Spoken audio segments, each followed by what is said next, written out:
नमस्कार दोस्तों, स्वागत है आपका एक बार फिर से आपके अपने चैनल कारपॉइंट हिंदी में। मैं हूं आपका दोस्त गिरीश। आज की वीडियो में दोस्तों मैं आपको कार के एसी के बारे में कुछ महत्वपूर्ण जानकारी देने जा रहा हूं। जैसा कि दोस्तों अब गर्मी का मौसम स्टार्ट हो गया है और अब हमें अपनी कार का जो एसी है वो ज़्यादा यूज करना पड़ेगा। तो जो एसी यूज करने का तरीका होता है जनरली सबको पता होता है, लेकिन दोस्तों इसको यूज करने का सही तरीका हर किसी को पता नहीं होता। लोग क्या करते हैं दोस्तों, अपनी कार को स्टार्ट करते हैं और एसी को फुल स्पीड में चलाने लग जाते हैं, लेकिन इस तरह से कार ठंडी जरूर हो जाएगी, लेकिन इसको ठंडा होने में थोड़ा समय लगेगा। मान लीजिए दोस्तों आपकी कार धूप में पार्क है और उस टाइम पर आप अपनी कार के अंदर आएंगे तो उस टाइम आपकी कार के अंदर का जो टेम्परेचर होता है वो बहुत ही ज़्यादा हाई होता है और लोग अपनी कार का जो एसी है वो फुल स्पीड में चलाने लग जाते हैं। ठीक है, तो उससे क्या होगा दोस्तों, एसी तो अपना काम पूरी तरीके से करेगा, लेकिन दोस्तों हमें जिस मेथड का यूज करना चाहिए अपनी कार के केबिन को जल्दी ठंडा करने के लिए हम वो नहीं कर रहे हैं। तो आज की वीडियो में दोस्तों आपको यही बताने वाला हूं कि हमें अपनी कार का जो एसी है वो इस कंडीशन में कैसे यूज करना है, जब बहुत ही ज़्यादा गर्मी पड़ रही हो या हमारी कार धूप में पार्क होती हो और हमारी कार के अंदर का जो टेम्परेचर बहुत ज़्यादा हाई होता है, तो किस तरह से जल्दी अपनी कार को अंदर से ठंडा करें एसी की सहायता से। तो चलिए दोस्तों मैं बताता हूँ। तो सबसे पहले दोस्तों आपको कार के अंदर आने पर अपनी कार की जो विंडो है वो खोल देनी है।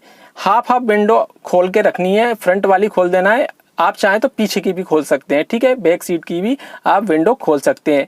ऐसा करने से दोस्तों कार के अंदर की जो गर्म हवा होती है वो विंडो से थोड़ी बहुत बाहर निकल जाएगी, यानी कि कुछ हद तक टेम्परेचर थोड़ा बहुत कम हो जाएगा। और उसके बाद दोस्तों आपको अपनी कार का एसी ऑन करना है। तो एसी ऑन करेंगे हम और जो हमारी कार का जो फैन है उसकी स्पीड हम फुल पर कर देंगे, ठीक है, 4 पर कर देंगे। लेकिन जो एयर फ्लो सर्कुलेशन वाला नॉब होता है उसको हमें करना है पैर की तरफ। तो ये पैर की तरफ दोस्तों मैं आपको एयर फ्लो जो है वो पैर की तरफ करने के लिए इसलिए कह रहा हूँ क्योंकि क्या होता है दोस्तों, जो गर्म हवा होती है, जो गर्म गैसेस होती है वो ऊपर की ओर उठती हैं। तो हमारी कार के केबिन में जितनी भी गर्म हवा होती है वो ऊपर की तरफ इकट्ठा हो जाती है, ठीक है। तो ठंडी हवा दोस्तों हम अपनी कार के केबिन में पैरों की तरफ से पहुंचाएंगे तो क्या होगा, जो नीचे से हमारी कार की कूलिंग है वो जल्दी होगी, ठीक है, और जो गर्म गैस जो ऊपर की तरफ है वो बाहर निकलेंगी। तो आपको 2 मिनट के लिए अपनी कार की विंडो ओपन करके, हाफ विंडो ओपन करके एसी का जो एयर फ्लो है वो पैर की तरफ रखना है, ठीक है।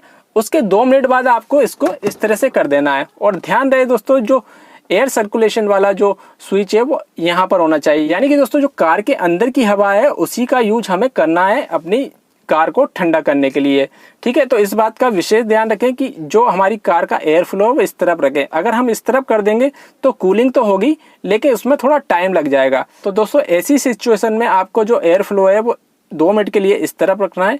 उसके बाद विंडो बंद करने के बाद आपको जो एयर फ्लो है वापस से सामने की तरफ कर देना है, ठीक है, यानी कि एसी वेंट की तरफ कर देना है और इसको हमेशा इस तरफ रखना है। एक बात और बताना चाहूँगा दोस्तों, कुछ समय बाद हम अपनी कार के ब्लोअर की स्पीड को कम कर देंगे, यानी 4 पे है तो 3 पे ले आएंगे और कुछ समय बाद इसको 2 पे ले आएंगे, यानी कि मीडियम स्पीड पे हम अपनी कार के ब्लोअर को चलाएंगे। तो इससे दोस्तों कूलिंग ज़्यादा इफेक्टिव होती है। तो ये एक दोस्तों आसान तरीका था अपनी कार को जल्दी से जल्दी ठंडा करने का, और ये एक करेक्ट मेथड थी जो मैंने आपको बताई कार को किस तरह से जल्दी अंदर से ठंडा करें। बाकी एसी के बारे में दोस्तों मैंने काफ़ी वीडियो बनाए हैं और अब गर्मी स्टार्ट हो गई, तो आने वाले समय में दोस्तों मैं एसी के बारे में और भी वीडियो बनाऊंगा और आपको ज़्यादा से ज़्यादा जानकारी देने की कोशिश करूंगा। उम्मीद है दोस्तों आपको समझ में आ गया होगा कि कार को अंदर से जल्दी किस तरह से ठंडा करना है। अगर दोस्तों वीडियो अच्छा लगा हो तो लाइक कीजिए, शेयर कीजिए और चैनल को सब्सक्राइब जरूर कीजिए। धन्यवाद।